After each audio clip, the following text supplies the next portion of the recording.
Good afternoon. Thank you for your interest in private equity and in this book. So, what is private equity? It's probably easiest to think about private equity firms. So, private equity firms are organizations that run businesses, and they can run a lot of businesses. And the largest of these organizations go by the name of Blackstone, KKR, Bain Capital, TPG, Advent, and you may have heard of these organizations. You may have heard of some of the employees as well, their founders. So, for example, the founder of Bain Capital, Mitt Romney, was running for president in the US a few years back. You may have heard of Steve Schwarzman, one of the founders of Blackstone, who's currently an advisor of Donald Trump and famous for a number of things like scholarships and a number of philanthropic activities. So these organizations like Blackstone, KKR, etc., run at the same time perhaps over 100 businesses. And you probably have heard of a lot of these businesses. These are some examples of things that have been run or are run by private equity firms. Obviously, they are not all here. It's a selection. And it is quite amazing how it is around you all the time, these private equity businesses. For example, you may go for a weekend to Barcelona and you fly with what is de facto a private equity airline, and you may get some food online on board, which is probably going to be brought to you by Gate Gourmet, which is a private equity company. You may watch a private equity movie or listen to private equity music. And when you arrive in Barcelona, you grab your private equity suitcase. You may go by a private equity taxi unless you prefer to have a private equity rental car. You may check in a private equity hotel or go for a private equity house sharing scheme. And you may open your private equity laptops, get some private equity clothes, watch some private equity shows like the Cirque du Soleil, or go to a private equity adventure park called PortAventura in Barcelona. You may go to get your crisp at a Selecta machine, a vending machine, and that's private equity owned. You may go to a private equity owned hospital. You may drink water here that is owned by private equity. Your textbooks may be private equity owned. There are schools and universities all around the world, primary schools here in England and around the world run by private equity firms. A big network of schools here in Morocco, etc. So they have all of these businesses, they run all of these businesses, but that's not the main reason why they are very famous or very much in the news and intriguing in a sense. The reason why private equity is so prominent is because of the objective they have when they run these companies. They have as basically the sole objective to make as much money as possible out of a business. And this is where the fantasies and the controversies and all these things arise from the fact that they are purely running these businesses for cash and to make as much cash as possible.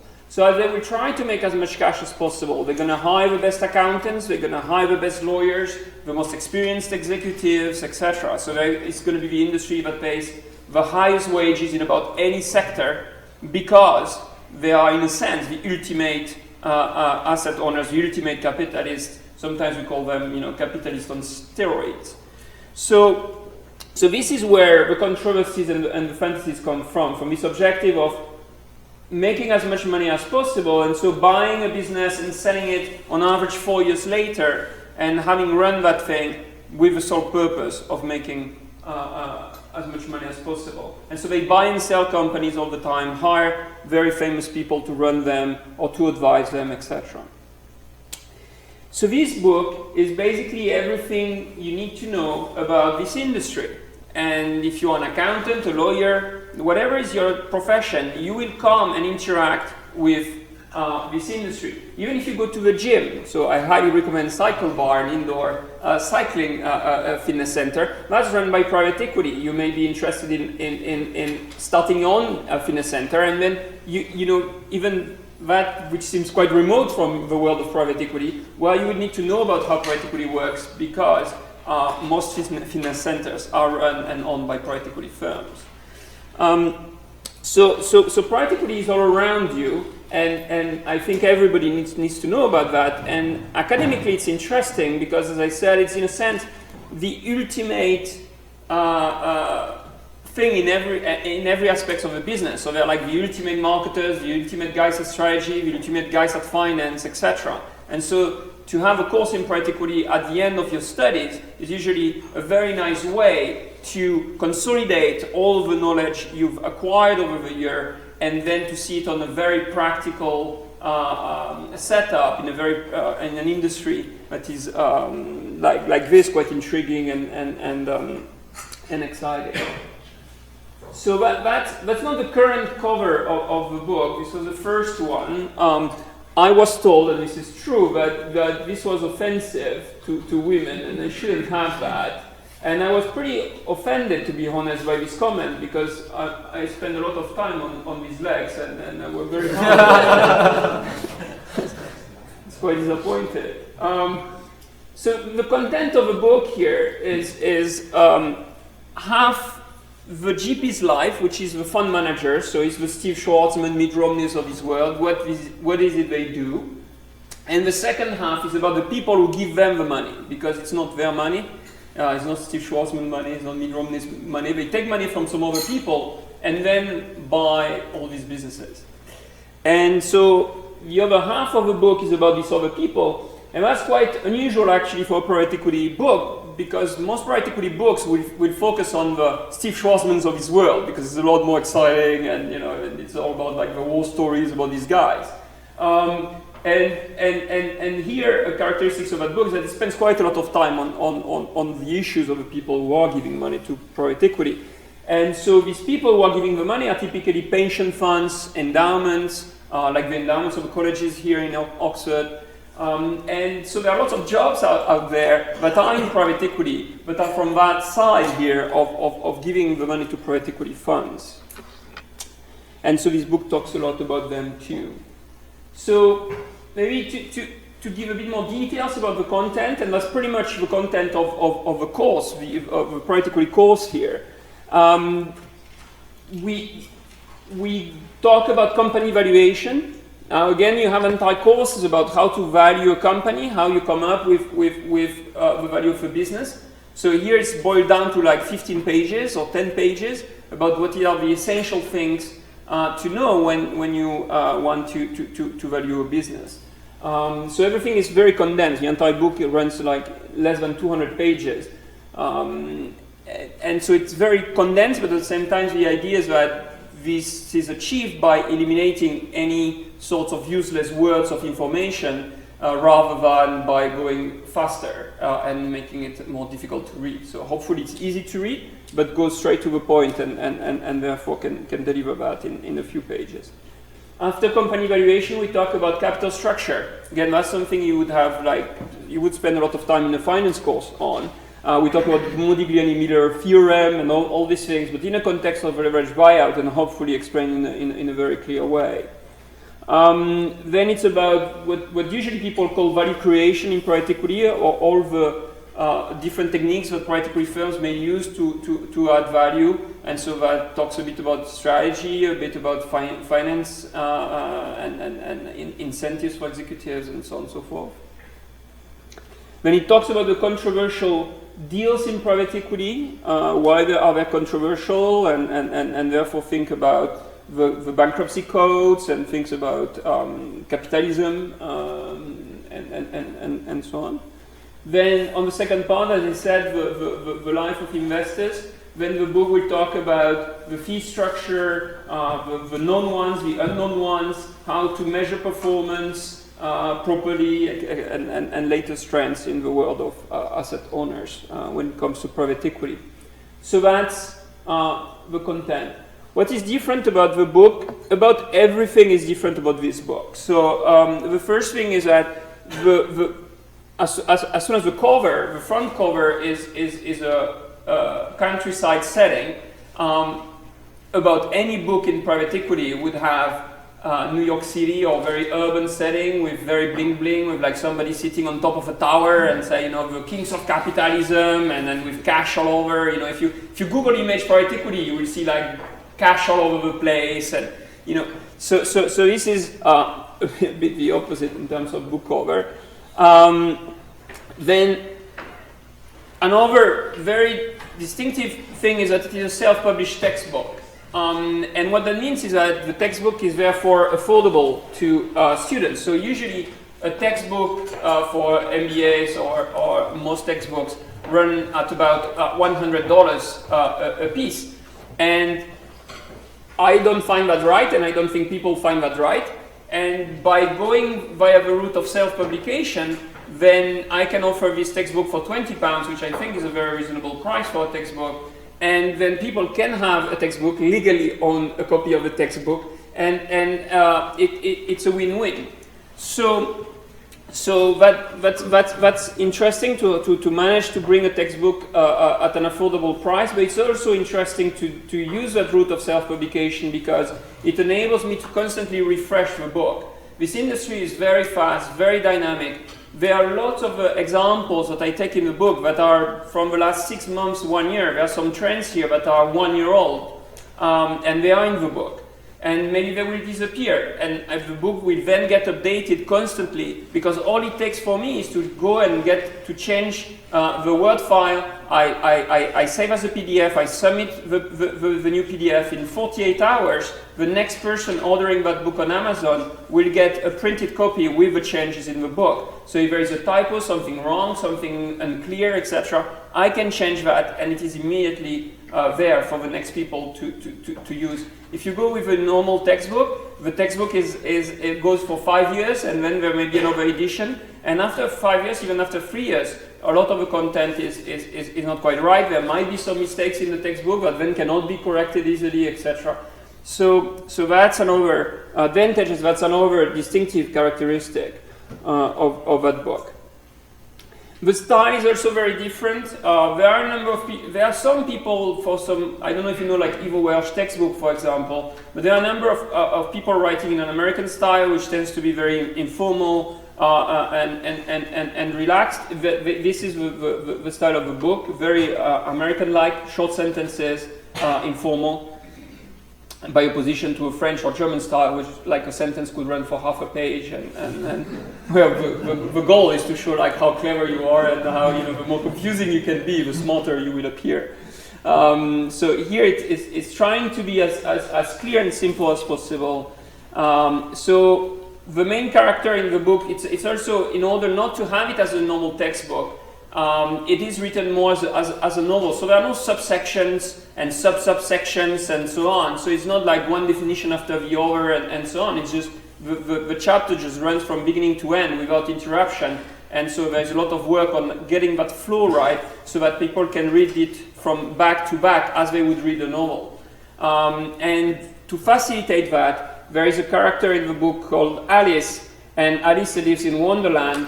And she has Wonderland Fund 1, Fund 2, Fund 3, and Alice is the GP, she's the fund manager, she's the one running all these businesses. And then she has Mad and Hatter as LPs, the one giving her the money. And so we follow her and her LPs throughout the book. I like to think it's funny, but the sense of humor may vary from one person to the other, so I find it hilarious, but I don't promise that you'll be in agreement on that. I hope it's easy to follow. I'm aware that at times it's quite difficult because the book does go to the latest in the industry, the most subtle points, the most technical points. So somebody who has been working in this industry for 20 years will learn something by reading this book, for sure. But if somebody is totally new, by definition, when that person will come to the sections that are written for the 20 years of experienced person, then it's going to be a bit difficult. So most of the book should be easy to follow, but some parts are going to be a bit dense. But hopefully, if you do it in conjunction with the lecture, then everything can be absorbed. Another innovation is to have introduced hashtags in the book. So a bit like people write more and more nowadays. Even on a Facebook post, someone would write like 3 or 4 sentences and then add 3 or 4 hashtags at the end to express a feeling, an emotion. And so in the book, I kept it to a minimum, but I've inserted hashtags here and there to do that as a writing style. And I find it an interesting experiment, so I'm curious to see how the readers would react to that. But sometimes one hashtag can replace 1,000 words, literally. So when I describe, for example, some situations, a bit of collusion, and then between like a lawyer and a private equity firm, and then I just say hashtag BFF, for best friend forever, then it just with this hashtag BFF, it just gives you this image of like the lawyer being a BFF with a fund manager, and you just get the picture, and I don't need to spend a paragraph telling you that, you know, there's a bit of an incestuous relationship here or something like that. So, so that's another innovation which I may expand depending on the reaction of the public. What's the most used hashtag? BFF is one that is used quite a lot. Do I have some that repeats? Probably BFF is the one repeated most often. Yeah. They are polite. They tend to be polite. The case studies. You're probably used to these case studies in business schools. They run for 20 pages. The first page is about the landscape in Cambridge, Massachusetts, about the leaves in the fall, and all these things. All this is cut out, okay? We don't need to know about the color of the grass in Cambridge, Massachusetts. So the case studies is one page. Here are the facts. This is the sales. This is the EBITDA. This is what happened. These were the initiatives. This is what this guy said. Blah, blah, blah. Boom, that's the case. Think about that. That's it, right? So a case is one page, and there are some cases that repeat throughout the book. So the case that is most used in the book is Hilton Hotels.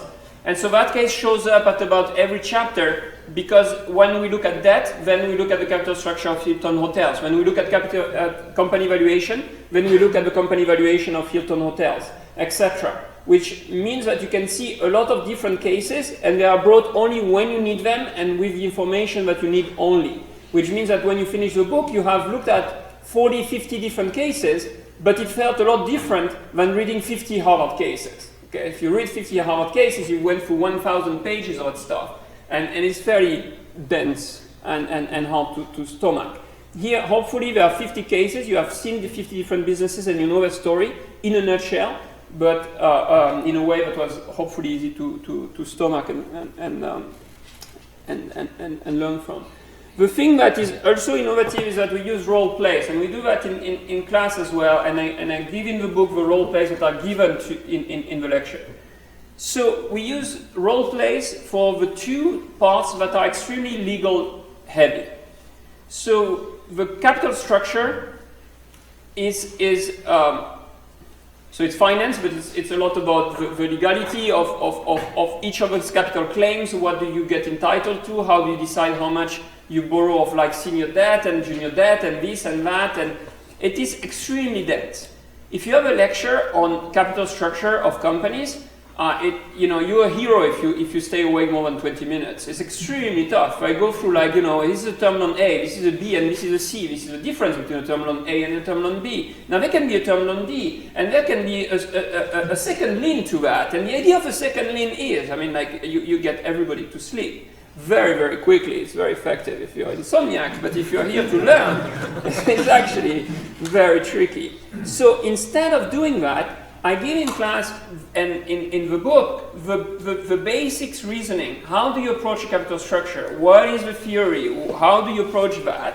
What is the mindset you need to have? Here is the key jargon you need to know. And then the case study is, here is a company, and you have to negotiate a debt package for this company. Now, half of you are banks, half of you are GPs, and you negotiate a debt package. Now what happens, the bit of a miracle of the human race, is that when people are negotiating with one another, they don't want to lose face. And so what it means is that people make sure they know the vocabulary, they work very hard on understanding the logic and so on, because when they negotiate with their classmates, they don't want to look like the person who's clueless and who's going to be taken for a ride. and the students are active. Like you have, it's a 3-hour session in total, where students go from one group to the other, they negotiate with different groups all the time, and then they go back to negotiate with the first group, etc. And there is also a guest tutor in each group, which is also like a senior practitioner giving feedback, etc., etc. But the point is that this is an extremely effective way to learn about something as dense as a capital structure. And we have the same for a limited partnership agreement, where it is purely a legal contract of 200 pages long usually, boiled down to 20, and where people have to negotiate the different clauses. Same thing there. Everybody makes sure that they understand what all these clauses mean, because they want to negotiate with their classmate. If there was not that game, and I would just tell you clauses one after the other, I put everyone to sleep very quickly. So this role plays is one innovation that is used a lot in class, and that also the underlying cases for the role play are given in the book. The other originality, and this one, so I hope I will go to jail for this, but I'll try to be careful, is that I show original documents and confidential documents. So I show what, like when an investor receives call notifications, I show you an actual call notifications. I anonymized it, but I show you the exact call notification, exactly how it's written, and the content of a notification. A lot of these documents in private equity are very confidential. People never see them, and they don't make it to books, certainly. So in this book, they have been anonymized, but you see original documents, like exactly how things are written and what the nature of these documents are. The other big distinction is that this is very academic. So hopefully it's entertaining and easy to read, but this is an academic book, and the course is extremely academic. The usual course and the usual textbook in private equity is more about fantasies and war stories. It's very easy to get like high ratings with a course like private equity by bringing all kinds of like famous people that will come in and say, I made billions and here is how I made it. You know, I had, Bernanke on the phone, and then I said, I want to take this, and then I called China and then I did this, and then and then I ruled the world and I made billions, and everyone, oh wow, this is amazing. And you can have one guy like that after the other coming to talk in class or giving to people case studies they have always worked out beautifully, right? All these case studies is like, the guy are heroes, and because they have to agree to the case. So by definition, they're always like doing very well. And so you can write novels and about this industry pretty easily and sell that as a class as well, as a lecture. That's not what it is. This is about thinking really hard and taking the academic lessons extremely seriously. So this book will talk about Modigliani-Miller theorem, and it will show you that actually it is a lot more powerful than what you might have thought in Finance 1. It will show you that if you take it seriously and you think really hard about it, it changes a lot of things, and it changes a lot of it will change your approach to a private equity deal for the better, and I can demonstrate that, and I do. So this book is extremely academic. When it tells you not to use IR, like you told in Finance 1, it shows you why, okay, in a very, very clear way. And it shows you the people who are making magnificent mistakes by not taking that seriously, okay? So it is, a lot like Finance 1, but extremely applied and hopefully extremely clear as to why why you're told these things in Finance 1 and the like. There is a lot of link to academic studies as well. There's been a lot of research in recent years in private equity, and so there is all these academic studies are mentioned in the book, and so if you want to read more about a given topic, you know where to look and for whom to look, etc. Again, most books in private equity, they are just war stories and deification of people of the industry, and they will not link up to like serious academic work. So this is about hard facts, hard data, theory, and being thoughtful. And it is at the end of the day, it's if you read the book and the elective, the class, is an intellectual exercise. That's primarily what it is. So even somebody would have no interest in private equity, there would be an intellectual exercise going through such a course. It's not just about hearing stories. There is a real, serious, deep intellectual path. So he goes into details, but hopefully not getting too long. Like I said, it's not about war hero stories. It includes failed and controversial deals. And one of my dreams is to get BS out of SBS. So that's what this this book is partly about. And I'm harsh on the industry when they do BS, and I'm harsh on academics when they do BS. So there's an anti-section here that actually contradicts some of the things you've learned in class, where I just give my opinion, and it is controversial. Most of my colleagues hate me for it, but that's it. I think academics on this one are overselling, and they are not doing it right, and so I'm just saying that. So it is about exposing the BS and saying why, and there can be a debate, and in class we have lots of debates, and that's great, because again it's part of the intellectual exercise. My goal is to be thought-provoking in order for you to think, and then send back what you think, what you thought, and then we go back and forth like this and learn this way. So that's one of the features. Then another feature is the use of Twitter actively. So the account that you're welcome to follow is @plaidbear. So Alice has been quite active tweeting recently. So she's been thanking Donald Trump for his new tax reform that left her tax unchanged, and like what he had promised on the campaign trail. So she was very happy about that. So she tweeted to the @real Donald Trump. So if you want to follow Alice's tweets and Hatter and others, you're welcome to link up to that. There's been a lot of activities also on LinkedIn.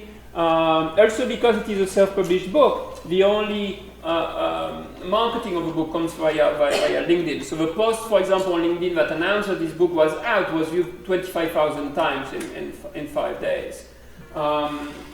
So that's the sort of buzz and route that is taken for the advertisement of the book rather than the usual route. So I won't be too long because I want to take questions and this to be interactive, but this is the sorts of things you would find in the book. So this is illustrating what a leverage buyout is, with Alice having an idea for this house. She wants to buy it, she finds it very nice, but she doesn't have any money, and she gets the money from the bank, 820, and from Mad and Hatter, 180, and it is in fact the house that is going to borrow this money, and the house will have 82% of debt, and the 18% of equity of the house will be the one of Mad and Hatter. And then Alice would just, without really directly owning the house, she's controlling it, and she's making changes. She makes an expansion, etc.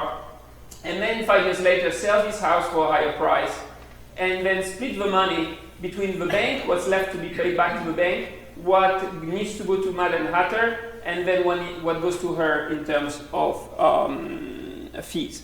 So that's a bit more detailed in the book and in class, but that's basically the sort of, is to give you the spirit of with which things are written and taught.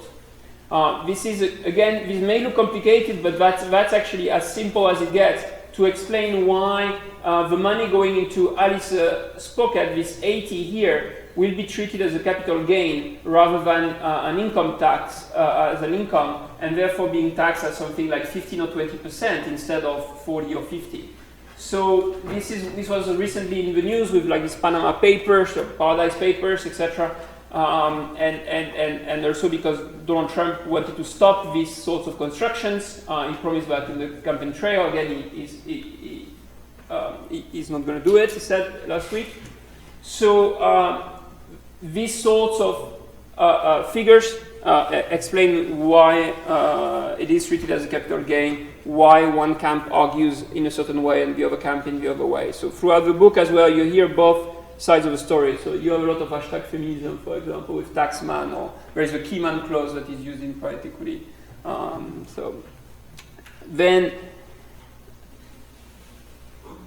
So I think I'm going to go to Q&A, but there are also lots of cartoons in the book, and I think that's pretty much all I wanted to show you. So this is my capital structure, the 50 shades of debt, for example, from common equity all the way to senior bank debt. And there is a reason for putting it this way and showing it this way, because the key takeaway is that there is no such thing as debt and equity. You might have learned about debt and equity, but that line doesn't exist. It's actually the tax people who draw a line somewhere, because at that stage they say anything more senior than this is you can tax deduct the interest payments, and anything below this line I will not allow it. And different countries will put the line at a different place. So the notion of debt versus equity does not exist. You have a continuum of capital claims in a company, all going from most junior to most senior, and it is the tax office that just like draw a line somewhere. And so that's why, again, so by calling it this way, people will remember, but there is a reason for bringing it this way, which is there is no such thing as debt versus equity. There are actually 50 shades of capital claims, and there is no clear frontier between any one of them. It's a continuum of capital claims. So that's, it illustrates a bit the spirit. It's about the deals. So, thank you very much. I wanted to be relatively brief, but giving you a sense of what was in the book, and I welcome now any questions you may have. And again, don't hesitate to follow on social media. Thank you.